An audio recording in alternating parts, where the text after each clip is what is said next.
जब हमारे बेटा बेटी का जन्म होता है ना, तो उस टाइम पे जब बेटे पैदा होते हैं तो सभी बहुत खुश होते हैं कि हमारे घर में बेटा आया है, बेटा आया। पहले की बोल रही थी मैं, पहले के ज़माने में बहुत खुश होते थे। पर सरकार ने अभी बेटियों को भी इतना सपोर्ट किया है कि माँ बाप, जो माता पिता है ना, आज के जो माता पिता है ना, बेटियों बेटों को बिल्कुल बराबर देख रहे हैं, बराबर की नज़र से देख रहे हैं। फिर भी ना जाने हमारी बेटियों को क्या हो रहा है। उन्हें जितना सपोर्ट मिल रहा है ना, वो उतना ही सिर पर चढ़ी जा रही हैं। तो मैं सभी से यही गुजारिश करती हूँ, सभी माता पिता से, कि आप बेटों के साथ साथ अपनी बेटियों को भी अच्छे संस्कार दें।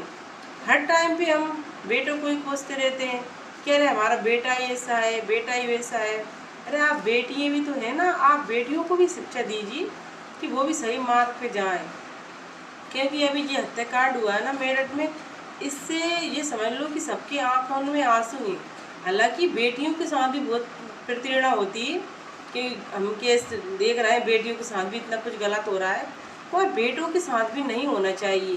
कहीं कहीं ये जो सरकार ने कानून बनाया है ना, कहीं बेटा बेटियों को, तो कई बेटियाँ ये कानून का फायदा उठाकर बेटों को भी बहुत परेशान करती हैं।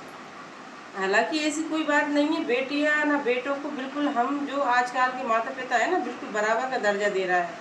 मेरी खुद बेटी है, मैं उसको बेटे से ज़्यादा मानती हूँ, मगर मैं उसको यही संस्कार देती हूँ कि आपका जो भी जीवन साथी बने, तो वो आप उसको मतलब इतना करो कि आप एक साथ ऐसे रहें कि आप एक दूसरे के बिना नहीं रह पाए।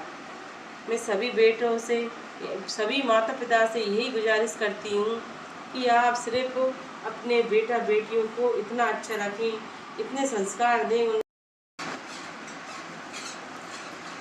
जब हमारे बेटा बेटी का जन्म होता है ना, तो उस टाइम पे जब बेटे पैदा होते हैं तो सभी बहुत खुश होते हैं कि हमारे घर में बेटा आया है, बेटा आया। पहले की बोल रही थी मैं, पहले के ज़माने में बहुत खुश होते थे।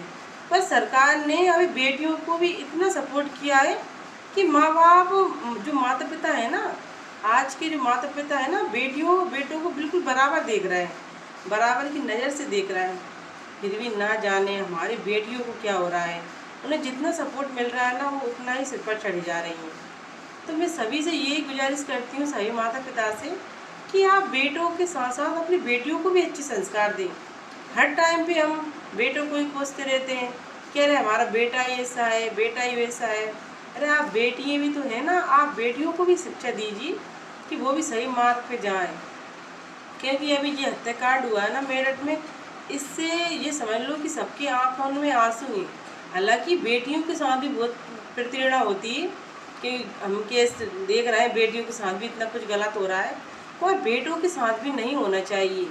कहीं कहीं ये जो सरकार ने कानून बनाया है ना, कहीं बेटा बेटियों को, तो कई बेटियाँ ये कानून का फायदा उठाकर बेटों को भी बहुत परेशान करती हैं। हालांकि ऐसी कोई बात नहीं है, बेटियां ना बेटों को बिल्कुल, हम जो आजकल के माता पिता है ना, बिल्कुल बराबर का दर्जा दे रहा है। मेरी खुद बेटी है, मैं उसको बेटे से ज़्यादा मानती हूँ, मगर मैं उसको यही संस्कार देती हूँ कि आपका जो भी जीवन साथी बने, तो वो आप उसको मतलब इतना करो कि आप एक साथ ऐसे रहें कि आप एक दूसरे के बिना नहीं रह पाए। मैं सभी बेटों से, सभी माता पिता से यही गुजारिश करती हूँ कि आप सिर्फ अपने बेटा बेटियों को इतना अच्छा रखें, इतने संस्कार दें। जो जो मेरठ में जो हत्याकांड हुआ है ना, एक बेटी ने एक बेटे को ऐसे ड्रम में डाल दिया, सीमेंट डाल दी, जी समझो कि वो सुन के न जाने हमारे दिल में, हमारी आंखों में ऐसे आंसू आ रहे हैं सोच सोच कर कि उन माता पिता का क्या हाल होगा, जो उनका वो बेटा था और उनकी जो बेटी थी, उन माता पिता का क्या हाल होगा। आज सभी उन माता पिता की परवरिश पर नौबत आ गई कि आखिर उन माता पिता ने अपनी बेटी को कैसे संस्कार दिए होंगे कि वो इस हद तक चली गई। हालांकि उसकी जो बेटी है ना, उसके माता पिता हालांकि उसको वो नहीं दे रहा है, जो उसकी बेटी की तरफ ही बोल, बेटी के तरफ नहीं, अपने जमाई की तरफ बोल रहा है, मगर फिर भी ये तो बहुत ही गलत हुआ है।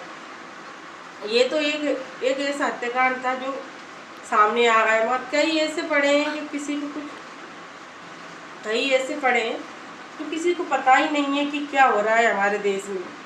तो भाई सभी माता पिता से मैं ये गुजारिश करती हूँ कि आप सिर्फ यही ध्यान रखें कि अपने बेटों को भी अच्छे संस्कार दें, ताकि ऐसा आप दोबारा ना हो हमारे देश।